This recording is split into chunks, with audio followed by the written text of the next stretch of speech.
বাংলা সাহিত্যের কিছু গল্প দিয়ে সাজানো আমাদের এই গল্পের বাগিচা। আমাদের আজকের নিবেদন শরদিন্দু বন্দ্যোপাধ্যায়ের লেখা কামিনী।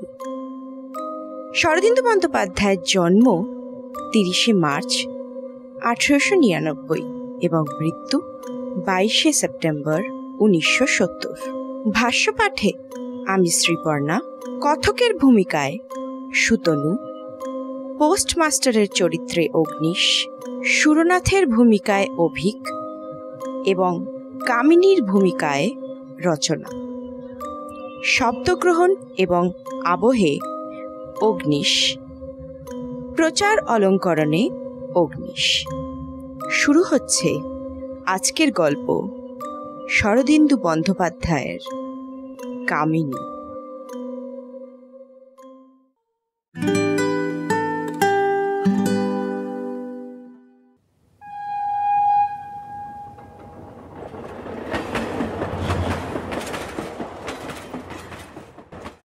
স্টেশনে ট্রেন থামতেই হ্যাটকোট পরা সুরনাথবাবু নেমে পড়লেন। স্টেশনটা ছোট, তার সংলগ্ন জনপদটাও বিস্তীর্ণ নয়। ট্রেন 2 মিনিট থেমে চলে গেল। সুরনাথ ঘোষ একজন পোস্টাল ইন্সপেক্টর। সম্প্রতি এদিকটার গ্রামাঞ্চলে কয়েকটা নতুন পোস্ট অফিস খুলেছে। সুরনাথবাবু সেগুলোই পরিদর্শন করতে এসেছে। এর আগে তিনি কখনো এদিকে আসেন। ছোট সুটকেসটা হাতে নিয়ে তিনি স্টেশন থেকে বেরোলেন। সঙ্গে অন্য কোনো বিশেষ লটবহর নেই। সুটকেসের মধ্যে আছে এক সেট প্যান্ট, ধুতি, গামছা, সাবান, দাঁত মাজার ব্রাশ ইত্যাদি।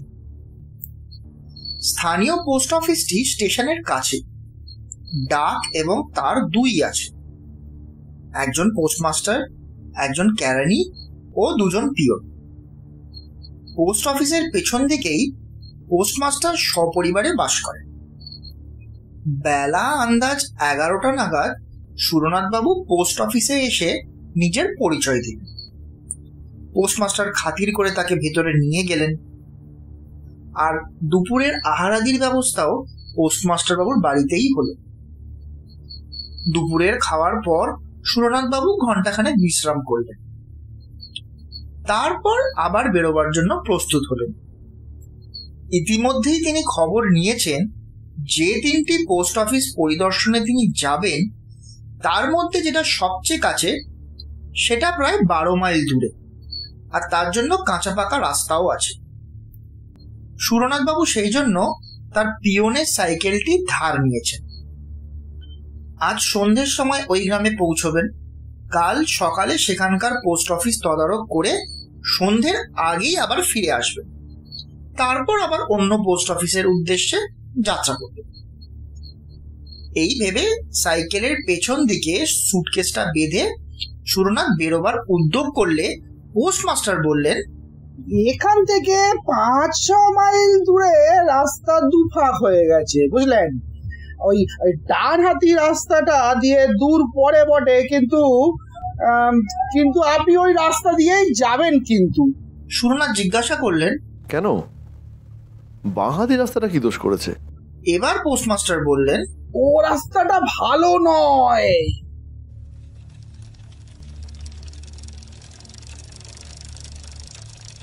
সাইকেলে চেপে সুরনাথ বেরিয়ে পড়লেন। কয়েক মিনিটের মধ্যেই তিনি শহরের এলাকা পেরিয়ে গেলেন। তারপর অবারিত মুক্ত দেশ। দেশটা বর্ণসংকর, জায়গায় জায়গায় ঘন বন আছে, আবার কোথাও কোথাও নরম মাটির বুক চিরে রুক্ষ পাথরের টিপি মাথা তুলেছে। এই বিচিত্র ভূমির উপর দিয়ে নির্জন পথটি এঁকে বেঁকে চলেছে। আকাশে পৌষ মাসের স্নিগ্ধ সূর্য, বাতাসে আতপ্ত আরাম। সুরনাথ প্রফুল্ল মনে মন্থর গতিতে চলেছে। মাত্র 12-14 মাইল পথ। সাইকেলে যেতে কতই বা সময় লাগবে। সুরনাথের বয়স 40 বছর। মাঝারি দৃঢ় শরীর, মুখশ্রী মোটের ওপর সুদর্শন। তিনিই বিপদমুক্ত। বছর 3 আগে ওনার স্ত্রী মারা গেছেন। আবার বিয়ের প্রয়োজন তিনি মাঝে মাঝে অনুভব করেন, কিন্তু স্ত্রী মারা যাবার ফলে যে খানিক স্বাধীনতাটুকু লাভ করেছেন সেটা বিসর্জন দিতেও মন চায় না। এরপর তিনি যখন 6 মাইল দূরে পথের সন্ধিক্ষণে পৌঁছলেন তখন সূর্য পশ্চিম দিকে প্রায় অনেকখানি ঝুলে পড়েছে। সামনেই দুটো পথ ক্রমশ আলাদা হতে হতে ধনুকের মতো বেঁকে গেছে। মাঝখানে উঁচু জমি আর তার উপর তাল খেজুরের গাছ মাথা তুলে আছে। এরই মধ্যে হঠাৎ করে কোথা থেকে ছোট্ট একখণ্ড মেঘ এসে সূর্যকে ঢেকে দিল। চারিদিক অস্পষ্ট ছায়াচ্ছন্ন হয়ে গেল। সুরনাথ পথের সন্ধিস্থলে সাইকেল থেকে নামলেন। সামনে পেছনে কাছে দূরে কোনো জনমানব নেই। আকাশ পরিষ্কার, কেবল সূর্যের মুখের উপর এক টুকরো মেঘ লেগে আছে, যেন সূর্য মুখোশ পরে আছে। সুরনাথ এবার একটু চিন্তা করলেন, এখনো 6-7 মাইল পথ বাকি। আধা ঘন্টার মধ্যেই সূর্য অস্ত যাবে। অন্ধকার হওয়ার আগে যদি গন্তব্যের স্থানে পৌঁছতে না পারেন তাহলে দিকভ্রান্ত হওয়ার সম্ভাবনা রয়েছে। পোস্টমাস্টার বলেছিলেন বাঁ হাতি রাস্তাটা ভালো নয়, কিন্তু দৈর্ঘ্যে ছোট, সুতরাং বাঁ হাতি রাস্তাটা দিয়ে যাওয়াই ভালো। সুরনাথ এবার সাইকেলে চেপে বাঁ হাতি রাস্তাটা ধরলেন। পোস্টমাস্টার মিথ্যে বলেননি, পথ অসমতল ও পাথরে ভর্তি, কিন্তু সাবধানে চললে আছাড় খাওয়ার ভয় নেই। সুতরাং সুরনাথ সাবধানে অথচ দ্রুত সাইকেল চালালেন। সূর্যের মেঘ থেকে কিন্তু মেঘ সরল না। মনে হলো মুখোশ পরেই সূর্যদেব অস্ত যাবেন। মিনিট 20 সাইকেল চালানোর পর সুরনাথ সামনের একটা দৃশ্য দেখে আশান্বিত হয়ে উঠলেন। অস্পষ্ট আলোতে মনে হলো যেন রাস্তার দুধারে ছোট ছোট কুটির দেখা যাচ্ছে। দু একটা আবছা মূর্তিও যেন ইতস্তত ঘুরে বেড়াচ্ছে। এবার আরো কিছু দূর এগোনোর পরে পাশের দিকে চোখ ফিরিয়ে সুরনাথ ব্রেক কষলেন। একটা ছোট্ট মাটির কুটির যেন মন্ত্র বলে রাস্তার পাশে এসে দাঁড়িয়েছে। আশেপাশে অন্য কোনো কুটিরও দেখা যায় না। এই কুটিরটি যেন গ্রামে প্রবেশের মুখে প্রহরীর মতো দাঁড়িয়ে আছে। সুরনাথ রাস্তার ধারে যেখানে সাইকেল থেকে নামলেন সেখান থেকে 3 গজ দূরে কুটিরের দাওয়ায় খুঁটিতে ঠেস দিয়ে একজন যুবতী বসে আছে। সুরনাথের চোখের সাথে তার চোখ চুম্বকের মতো আবদ্ধ হয়ে গেল। চাষার মেয়ে, গায়ের রং মাজা পিতলের মতো পীতাম্বর, দেহ যৌবনের প্রাচুর্যে ফেটে পড়ছে, মুখের আদল দৃঢ়, মাথার আগোছালো চুলের প্রান্তে হালকা তামাটে ভাব, চোখের তারা বড় বড়, পরনে কেবল একটা কস্তাপার শাড়ি, অলংকার নেই। সধবা কি বিধবা কি কুমারী বোঝা যায় না। তার দিকে কিছুক্ষণ তাকিয়ে থাকলে মনে হয় আগুন রাঙা চুল্লির দিকে তাকিয়ে আছি। হ্যাঁ গা, তুমি কোথায় যাবে গো? যুবতী প্রশ্ন করল। দাঁতগুলো ঝকঝকে সাদা, গলার স্বর গভীর ও ভরা, কিন্তু কথা বলার ভঙ্গি গ্রাম্য। সুরনাথের বুকের ভিতরটা ধকধক করে উঠল। দীর্ঘকালের অনভ্যস্ত একটা অন্ধ আবেগের স্বাদ তিনি অনুভব করলেন। কিন্তু তিনি লঘুচেতা লোক নন। সবলে আত্মসংযম করে বললেন, ওই রতনপুর। যুবতী দাওয়ার কিনারায় পা ঝুলিয়ে বসে মুক্ত কণ্ঠে হেসে উঠল। তার হাসিতে এমন কিছু আছে যা পুরুষের স্নায়ুতে আগুন ধরিয়ে দিতে পারে। শেষে হাসি থামিয়ে সে বলল, রতনপুর? সে যে অনেক দূর, যেতে যেতে রাত হয়ে যাবে, পৌঁছতেই পারবে না। সুরনাথ রাস্তার দিকে তাকালেন। দূর থেকে যে গ্রামের আভাস পেয়েছিলেন সন্ধ্যের ছায়ায় তা যেন মিলিয়ে গেছে। তিনি উদ্বেগের সাথে বললেন, ও, তাহলে গ্রামে কি কোথাও থাকার জায়গা আছে? এখানেই থাকো না।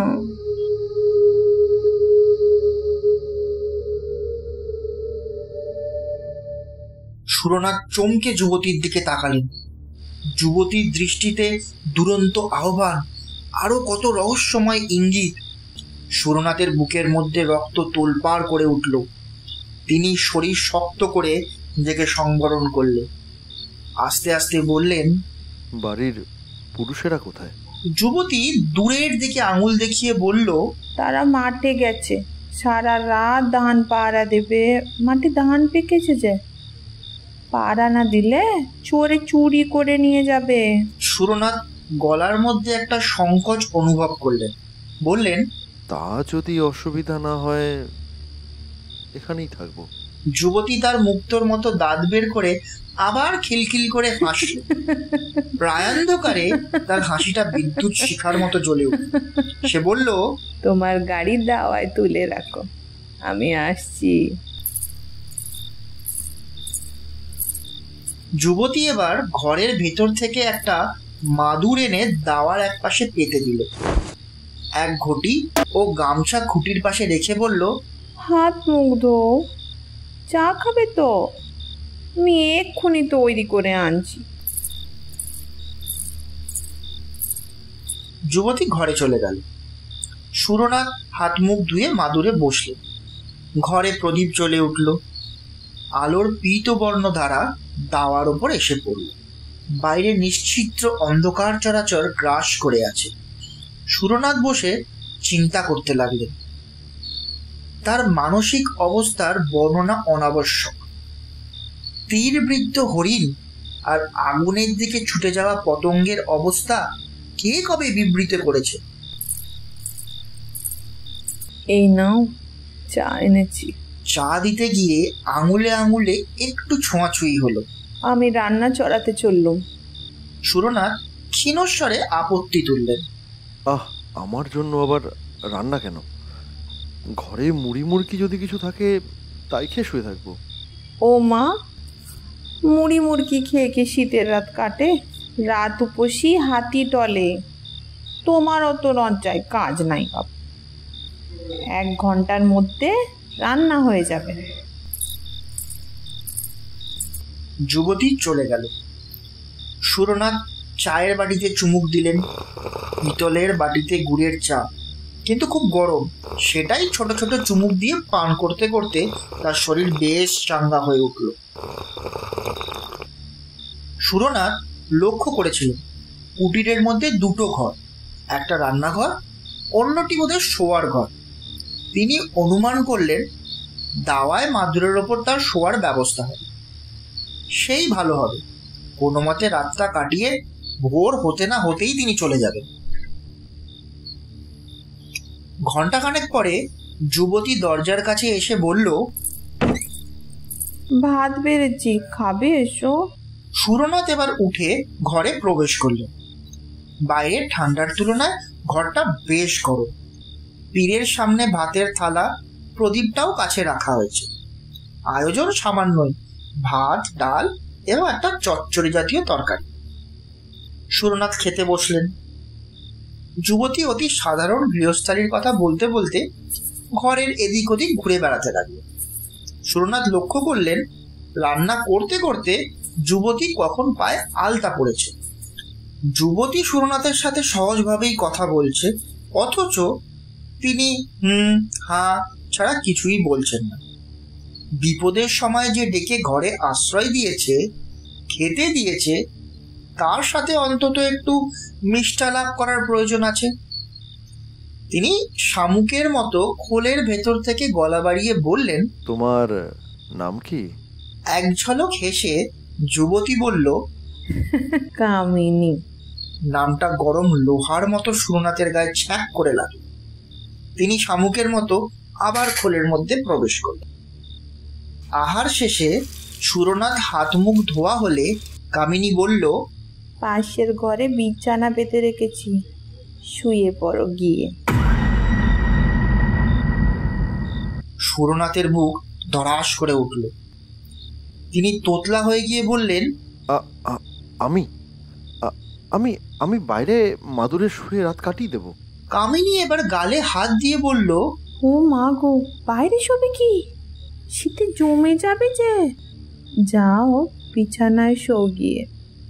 সুরনাথ কথা কাটাকাটি করলেন না। কামিনী রাতে কোথায় শোবে প্রশ্ন করলেন না।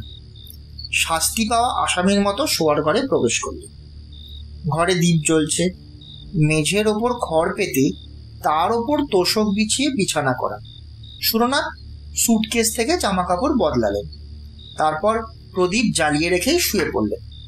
চোখ বুজে তিনি পাশের ঘরের খুঁট খাট ঠুন ঠান বাসনকোসনের শব্দ শুনতে লাগলেন। ইন্দ্রিয়গুলো অতিমাত্রায় তীক্ষ্ণ হয়ে উঠেছে।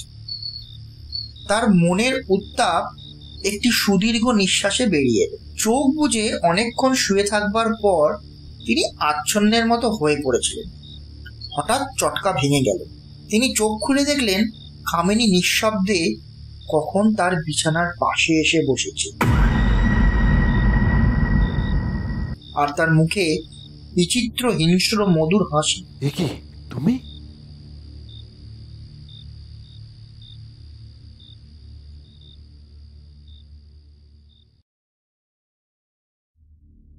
তিন দিন পর্যন্ত যখন সুরনাথ ফিরলেন না, তখন পোস্টমাস্টার খুব উদ্বিগ্ন হয়ে উঠলেন।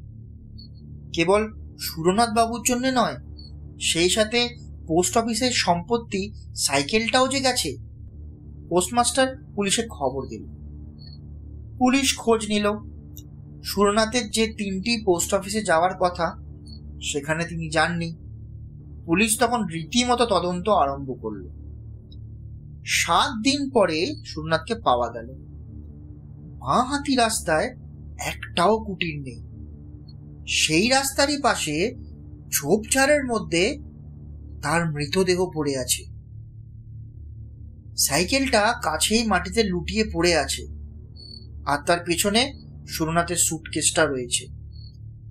সুটকেসের মধ্যে কাপড় চোপড় সাবান মাজন ব্রাশ সবই মজুদ আছে, কিচ্ছু খোয়া যায়নি।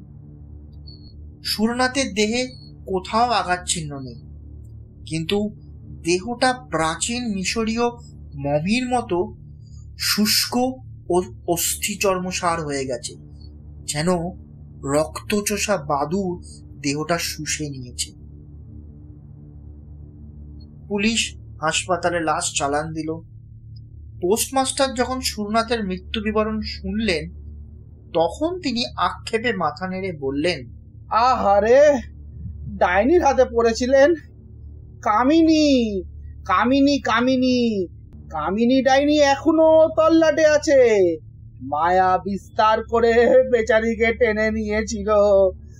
আমি ইন্সপেক্টর বাবুকে সাবধান করে দিয়েছিলাম, বলেছিলাম বাঁহাতি রাস্তাটা ভালো নয়, কিন্তু উনি শুনলেন না।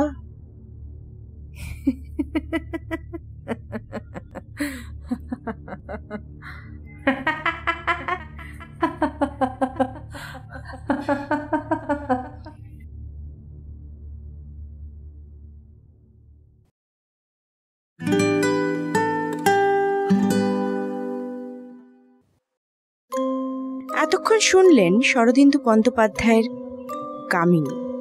ভাষ্যপাঠে আমি শ্রীপর্ণা, কথকের ভূমিকায় সুতনু, পোস্টমাস্টারের চরিত্রে অগ্নিশ, সুরনাথের ভূমিকায় অভিক এবং কামিনীর ভূমিকায় রচনা।